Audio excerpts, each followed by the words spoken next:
Ya, oke. Mari kita sambung lagi kelanjutan dari novel Beginning After the End. Setelah bersiap-siap, Arthur akhirnya menuju gerbang teleportasi menggunakan pakaian yang telah disiapkan oleh Aldir dan juga Virion.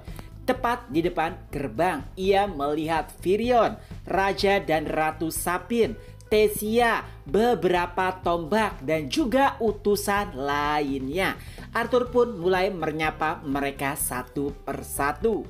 Hingga akhirnya ia bertemu dengan utusan baru dari Kurcaci yang ternyata juga merupakan wali dari Elia, temannya yang menghilang ataupun diculik saat kekacauan terjadi di akademi.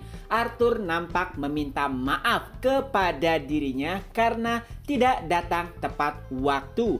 Tapi walau demikian, Arthur berjanji jika Elia masih hidup, ia pasti akan membawanya kembali. Tapi utusan tersebut berkata jika itu semua bukan salah Arthur. Elia merupakan medan magnet dari kekacauan. Oleh sebab itulah hal tersebut mungkin terjadi. Jadi jangan terlalu menyerahkan dirinya. Setelah menyapa orang-orang penting tersebut, Virion pun berkata, "Baiklah, kami pergi dahulu. Tujuan dari gerbang teleportasi tersebut adalah Etistin, tempat di mana pasukan Alakrian akan berlabuh." Dan rombongan Virion pun mulai meninggalkan Arthur dan juga para tombak. Setelah kepergiannya, Arthur pun disapa oleh salah satu tombak bernama Aya. Ya, walaupun ini bukan pertama kalinya bagi Aya bertemu dengan Arthur, akan tetapi saat itu ia memperkenalkan dirinya secara resmi. Tidak hanya ada Aya, ada juga Farai dan juga Baryon. Walaupun seluruh tombak memiliki kekuatan di atas rata-rata, akan tetapi salah satu yang ia telah melihat kekuatannya secara langsung hanyalah Baryon. Adapun Farai dan juga Aya, Arthur sama sekali belum mengetahui bagaimana kekuatan dari keduanya. Mereka mulai berbincang satu sama lain. Farai nampak sedikit tegas. Adapun Aya, ia nampak sangat kekanak-kanakan dan juga friendly. Adapun Baryon, ya seperti itulah dia. Seseorang yang pada akhirnya tetap akan menjadi musuh Arthur. Aya bahkan sempat memuji perkembangan kekuatan yang saat ini telah dicapai oleh Arthur berkat pelatihannya. Adapun Sylvie, ia nampak sangat tidak nyaman saat Farai selalu menatapnya. Akan tetapi Arthur menenangkan Sylvie dan berkata jika ia adalah sekutu. Dan beberapa saat kemudian Byron nampaknya sedikit kesal karena ia belum diperbolehkan untuk memasuki portal. Ia bahkan sempat protes kepada penjaga hingga akhirnya setelah mendapatkan pesan, rombongan Arthur pun dipersilakan untuk memasuki portal. Sesampainya di luar portal, Arthur dibuat terkejut. Ini adalah pemandangan yang luar biasa. Seluruh perwakilan dan juga raja sudah ada di kursi mereka masing-masing.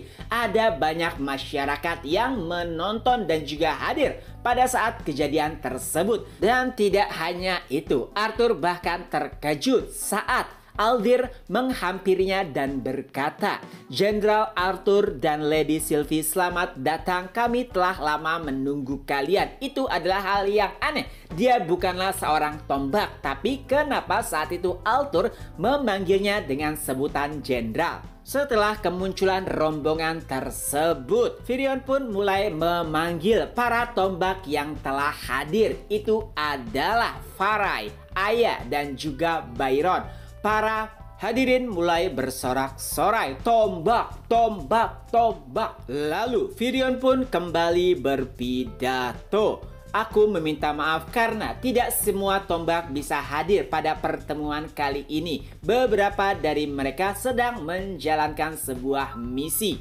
tombak merupakan sosok yang paling penting dan juga paling berpengaruh dalam peperangan. Oleh sebab itulah semua orang sangat antusias setelah kehadiran mereka. Lalu Firion pun menjelaskan bahwa mereka sudah menetapkan jika mereka yang dianggap sebagai tombak bukan hanya karena status mereka, akan tetapi karena kekuatan dan usaha mereka lah seseorang bisa dianggap sebagai tombak. Oleh sebab itu, aku akan memperkenalkan tombak baru kepada kalian semua. Ini dia, Arthur Liao Yin. Sontak seluruh mata mulai tertuju kepadanya. Kurang lebih ada 1 juta orang yang melihat kejadian tersebut. Arthur bahkan nampak sangat kaget. Ia tidak pernah diberitahu terkait dengan pengangkatannya sebagai tombak. Ia pun mulai memandang Firion.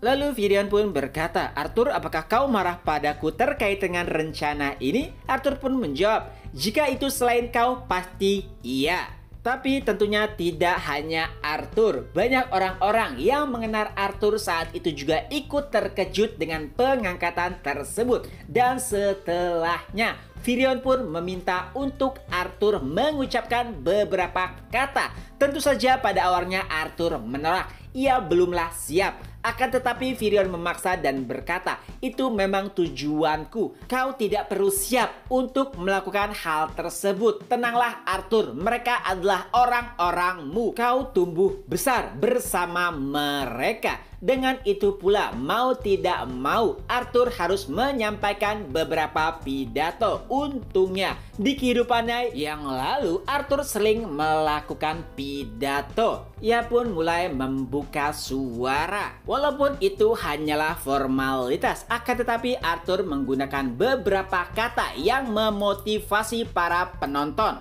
Hingga di ujung pidatonya, Arthur pun berteriak, "Hidup dicatat!" Sontak para penonton dan juga para hadirin yang mendengarkan perkataan juga pidato Arthur ikut berteriak, "Hidup dicatat! Hidup dicatat!" Dan saat itulah Sylvie lompat dari bahu Arthur dan berubah bentuk menjadi naga seutuhnya.